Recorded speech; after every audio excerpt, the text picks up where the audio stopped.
देखो next topic है आपका पायस बनाने की विधि। तो देखो पायस का निर्माण कैसे होता है। अभी बताया हमने कि पायस के निर्माण के लिए हम लिक्विड का यूज करते हैं। परिक्षेपित प्रावस्था भी क्या होती है, लिक्विड। और परिक्षेपण माध्यम भी क्या होता है, लिक्विड। ठीक है। द्रव को किस में घोलते हैं, द्रव में, तो पायस बन जाता है। अब पायस जो है वो बनाने की विधि आपको बताना है।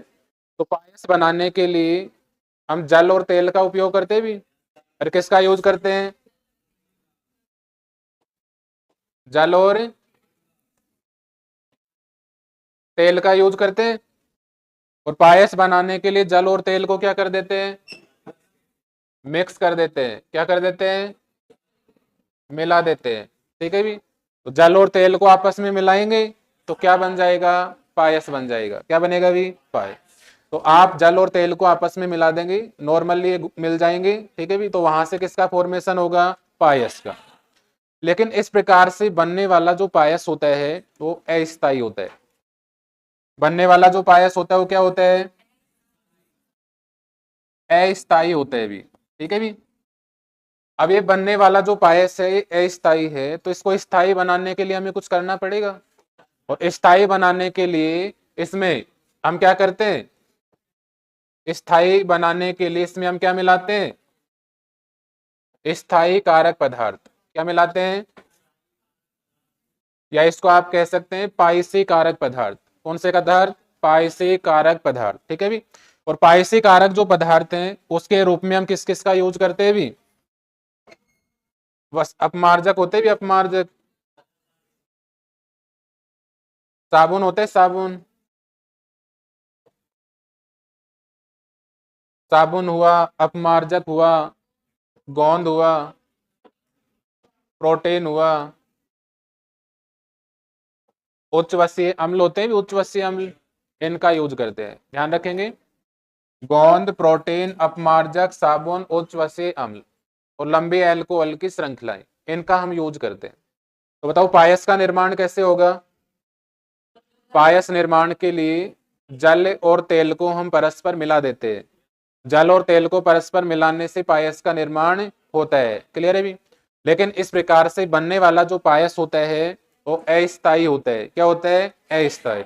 अब इसको स्थायित्व प्रदान करने के लिए इसमें हम कुछ पायसी कारक पदार्थ या स्थायी कारक पदार्थ मिला देते हैं। और पायसी कारक और स्थायी कारक जो पदार्थ हैं उनके रूप में हम प्रोटीन, गोंद, साबुन, अपमार्जक, उच्चवसीय अम्ल और लंबी श्रृंखला के अल्कोहल युक्त जो यौगिक होते हैं उनको हम मिला देते हैं, जिससे बनने वाला जो पायस होता है उसका स्थायित्व बढ़ जाता है। क्लियर है भी यहाँ तक। अब देखो यहाँ से पायस निर्माण जो है वो होता किस प्रकार से है, उसको हम एक डायग्राम से समझते हैं। तो सबसे पहले यहाँ पे हम एक कंटेनर लेते हैं। क्या लेते हैं भी, एक कंटेनर हमने लिया, ये पात्र हमने लिया भी। इस पात्र में हम किसको भर देते हैं, अरे पायस बनाना है।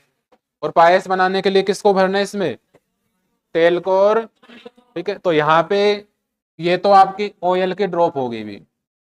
किसकी ड्रॉप हुई, ऑयल की हुई भी। ये ऑयल ड्रॉप हुई आपके। इसके चारों तरफ इसमें क्या भरा हुआ है, वाटर भरा हुआ है। क्या भरा हुआ है भी, वाटर भरा हुआ है। ठीक है भी। तो ये किसकी लेयर है आपकी बताओ, ऑयल की। ठीक है भी। और इसमें क्या भरा है, पात्र में जल भरा है भी, वाटर। लेकिन मैंने अभी आपको बताया कि जल को जब हम किस में मिक्स करते हैं, अरे ऑयल में। जल और ऑयल को हम मिक्स करते हैं तो पायस बनता है। लेकिन बनने वाला जो पायस है वो क्या होता है, अस्थायी। और अस्थायी होने के कारण इसमें हम क्या मिलाते हैं, स्थायी कारक पदार्थ। क्या मिलाते हैं, स्थायी कारक पदार्थ। और स्थायी कारक पदार्थ के रूप में गोंद, प्रोटीन, अपमार्जक, साबुन, लंबी श्रृंखला युक्त एल्कोहल। ठीक है भी, ये मिलाते हैं। तो यहां से इसमें एक लेयर बन जाती है। क्या बनती है भी, लेयर।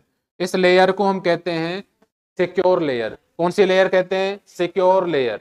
सिक्योर का मतलब सुरक्षित भी बोल सकते हो आप, और रक्षित भी बोल सकते हो। रक्षित परत बनती है। क्या बनती है भी, रक्षित परत। ठीक है भी। कैसे पदार्थ मिलाए इसमें हमने, इमल्सी कारक या स्थायी कारक पदार्थ। ठीक है भी।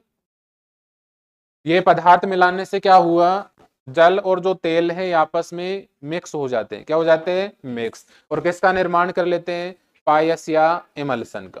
तो इस प्रकार से हम पायस और इमल्सन का निर्माण पढ़ते हैं। अब आपको मैंने साबुन निर्माण पढ़ाया था अभी, अरे सोप फॉर्मेशन पढ़ा था हमने। और सोप फॉर्मेशन जब हमने पढ़ा था तो उस टाइम मैंने बताया था, याद हो तो आपको, कुछ अब भूल गए।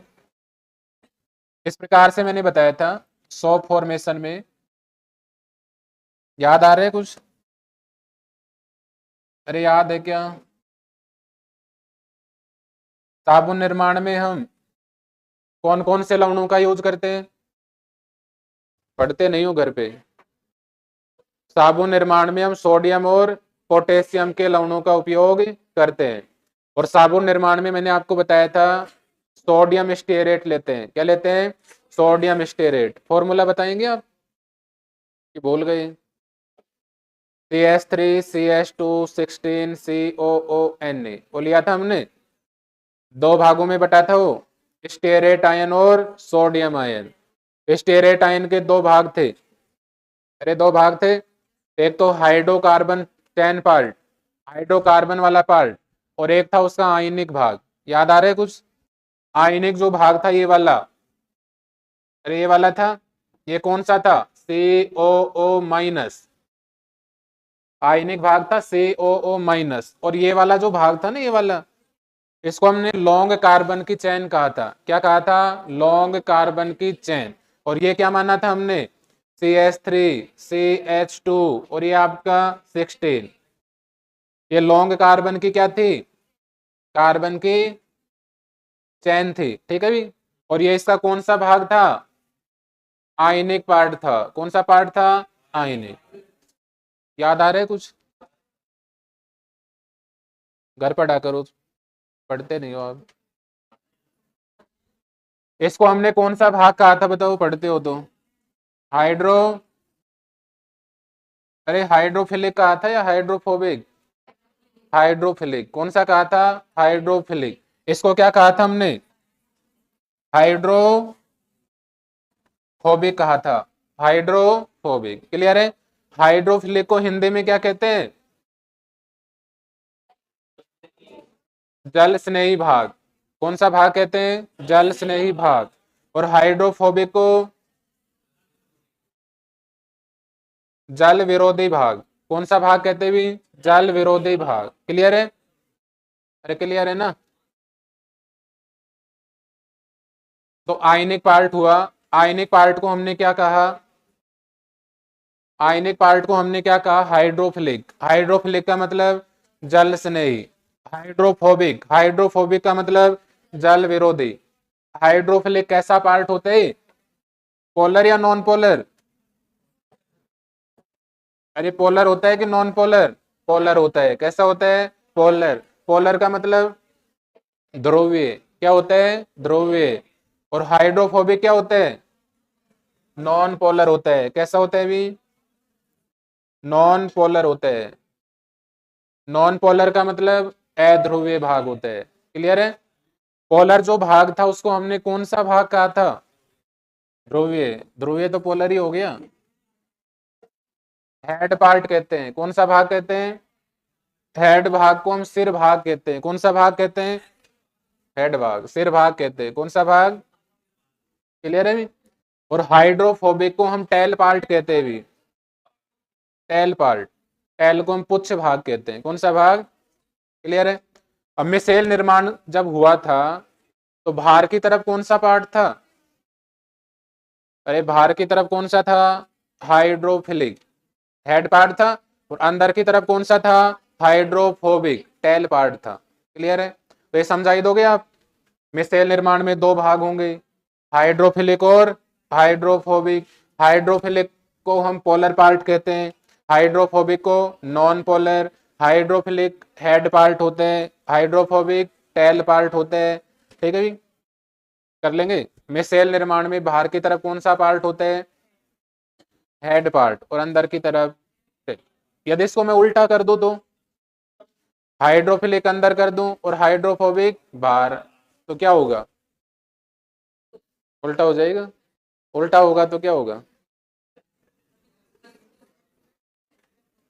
सेल बन रहा था, और में सेल बनेगा क्या फिर? अरे पहले में सेल निर्माण हो रहा था, और में सेल निर्माण होगा क्या? नहीं होगा। तो इस प्रकार बनने वाला जो मिसेल होगा उसको हम कहते हैं रिवर्स मिसेल।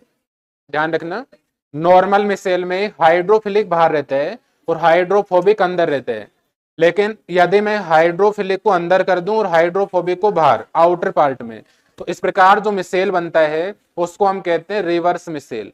कौन सा मिसेल कहते हैं? Reverse micelle. तो ये टॉपिक था आपका पायस निर्माण की क्रियाविधि, कि पायस का जो निर्माण होता है वो किस प्रकार से होता है। कर लेंगे यहां तक? पीछे कर लेंगे यहां तक?